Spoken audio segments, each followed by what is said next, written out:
Dragon Ball, sem dúvidas, é uma franquia lendária, e não é à toa que até hoje essa franquia vem recebendo várias adaptações. E a última que saiu foi Dragon Ball Daima, que tem uma proposta interessante, mas se tem uma coisa que tá me incomodando nesse anime é a sua infantilidade. E uma coisa que os fãs do Daima não querem aceitar é que esse problema é que faz esse anime não chegar nem aos pés de Dragon Ball Z, por mais que o Daima tenha a essência do autor. Mas antes de você entender melhor a minha opinião, já peço que você deixe aquele like para moralizar e inscreva-se no canal, para não perder os próximos vídeos. Mas sem enrolações, vamos nessa!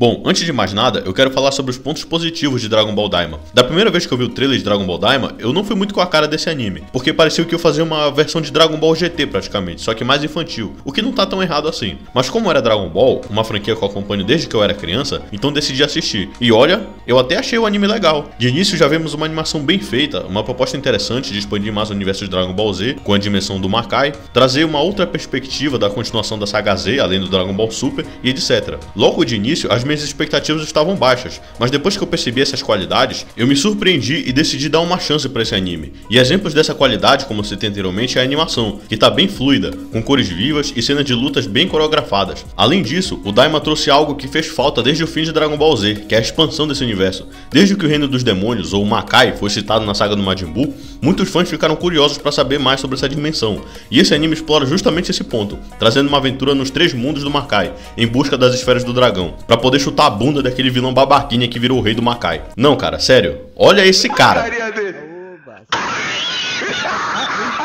E outro ponto interessante no anime é o balanceamento de poder. Aqui no Daima não tem aquela frescura de Super Saiyajin God que nem no Dragon Ball Super, uma das transformações mais preguiçosas que tem, onde o Goku só muda a cor de cabelo pra uma cor diferente e usa ela pra lutar contra o Kuririn. Só que aqui no Dragon Ball Daima não, os personagens basicamente têm as mesmas transformações do Dragon Ball Z, o que não é ruim, porque os personagens não precisam ter poder de deuses para entregar uma luta boa. Um exemplo disso foi a luta do Goku contra o Tamagami número 3, onde o Goku precisou apenas usar o Super Saiyajin 1 para lutar contra ele. E no último episódio que eu vi, que foi o mais épico, onde a luta do Vegeta contra o Tamagami número 2, ele finalmente se transforma em Super Saiyajin 3, o que é uma coisa incrível, porque veio Dragon Ball GT, veio Dragon Ball Super e o Vegeta nunca tinha atingido dessa forma, só veio atingir agora em Dragon Ball Daima. Mas apesar desses pontos positivos, existe um problema que não dá pra ignorar, que é a infantilização da obra. E sim, eu sei que desde o início essa foi a proposta do anime, de trazer um tom mais leve, mas pra mim que sou um fanzaço de Dragon Ball Z, o Daima não chega nem perto de trazer o impacto da seriedade e maturidade do Z. É realmente uma saga infantil. Os personagens, por exemplo, que além de voltarem a ser crianças, parecem que perderam toda a maturidade que eles construíram na saga Z. O Goku, por exemplo, vive fazendo piadinhas sem graças infantis, tipo, ah, seu nome é Goliro, quero fazer cocô. Sabe, piadinhas desse nível assim, cara. Piadinha de peidinho e etc. Parece que o Will Smith chegou e apagou a memória de todo mundo. Sorry. A atmosfera do anime é infantil, o vilão é infantil, o design dos personagens é infantil também. Um exemplo disso é o novo Majin Buu que trouxeram pro anime, que tem uma proposta interessante, mas quando ele aparece é ridículo. Até o nome dele é ridículo, é o Majin Buu. Olha pra esse bicho, mano. Feio. Aí eu pensei, pô, mas por mais que o design dele seja uma merda, mas pelo menos ele vai ser uma ameaça e vai sair metendo a porrada em todo mundo. Mas depois você vê que ele não passa de um palhacinho que desistiu da primeira luta que enfrentou.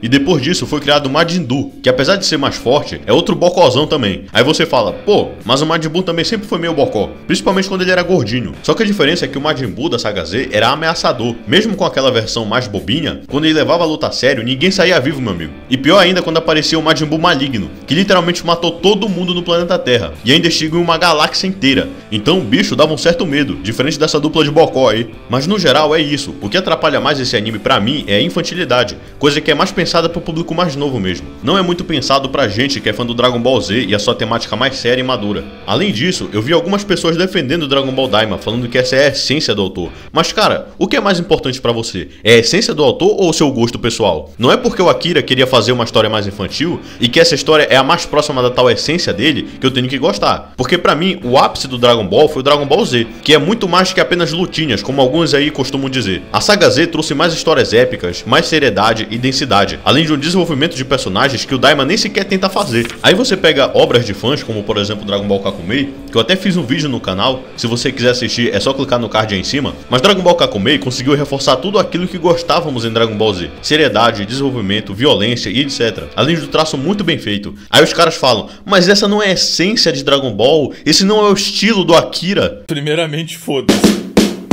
Mais uma vez eu repito, pra mim a qualidade é mais importante que a essência. Porque se formos falar de essência em Dragon Ball Kakumei, nós vemos que ele mantém a essência do Dragon Ball Z, por exemplo. Só que o Kakumei consegue ser mais sério e mais denso que o Dragon Ball Z. É como se o Dragon Ball Kakumei fosse uma versão seinen do Dragon Ball Z, ou melhor, do Dragon Ball Super. Ou seja, pra mim, o Kakumei conseguiu entregar bem mais que o Dragon Ball Daima, por exemplo. Porque eu gosto disso. Eu gosto de uma história mais densa, mais séria. Mas eu entendo a proposta de Dragon Ball Daima ser uma saga infantil, pra atrair o público mais novo. Mas tem gente que fala, ah, mas o Dragon Ball sempre foi infantil. Mano, tem demência? Os caras acham que Dragon Ball era igual a Dora Aventureira, mano. Só pode. Porque Dragon Ball nunca foi infantil. Nem mesmo o Dragon Ball clássico. Porque tinha um monte de piadas de humor negro, piadas sexuais, violência e etc. Coisas que se passasse hoje em dia, provavelmente seria cancelado pela liga do Twitter. E é uma coisa que não se vê em Dragon Ball Daima, que tem um monte de piadinhas pra criança. E em Dragon Ball Z é pior ainda, porque apesar de ter momentos de comédia, mas o foco do Z sempre foi na seriedade e nas sagas épicas, onde sempre tinha um vilão que era ameaçador e que dava medo até. Isso é inegável. Até mesmo conseguimos perceber a evolução do Goku, que passou de uma criança inocente pra um homem maduro, mais sério, altruísta e o principal defensor do planeta Terra. E no Daima o que a gente tem? Ele literalmente perdendo toda essa seriedade e maturidade que ele construiu ao longo do tempo, e voltando a agir que nem uma criança. E assim, não é novidade pra ninguém que Dragon Ball sempre teve comédia. Agora falar que Dragon Ball é pra criança? Você parece burro! Olha só pra isso, isso e isso. E mais isso. Cara, Dragon Ball era pra todo mundo, menos pra criança. Tá de brincadeira comigo, né? E mais uma vez eu repito, Dragon Ball Daima não é ruim. É eu que não sou o público-alvo do negócio. E além disso, ele trouxe vários pontos positivos que eu gostei pessoalmente. Pontos positivos que nem o Super entregou. E se continuar assim, pode até superar o Dragon Ball Super, mas sem dúvidas. Só o que me afasta do anime é justamente o tom infantil que eu acabei de falar. E por isso eu não consigo me conectar com a obra. Mas quem sabe o Daima possa evoluir e ficar mais maduro e sério. E quem sabe vir um Super Saiyajin 4 futuramente. Seria simplesmente Absolute Cinema. Mas é isso aí, pessoal. Ultimamente eu tô assistindo esse novo Dragon Ball Daima e resolvi dar minha opinião sobre essa saga e do debate sobre esse anime em relação ao Z. Mas vocês concordam comigo? Deixe nos comentários qual é a sua opinião. Agradeceria também se você enviasse uma doação no LivePix para ajudar o canal e para eu responder o seu comentário no próximo vídeo. E não esqueça de acompanhar os outros vídeos que estão aí na tela. Muito obrigado pela sua ajuda e até a próxima. Fui!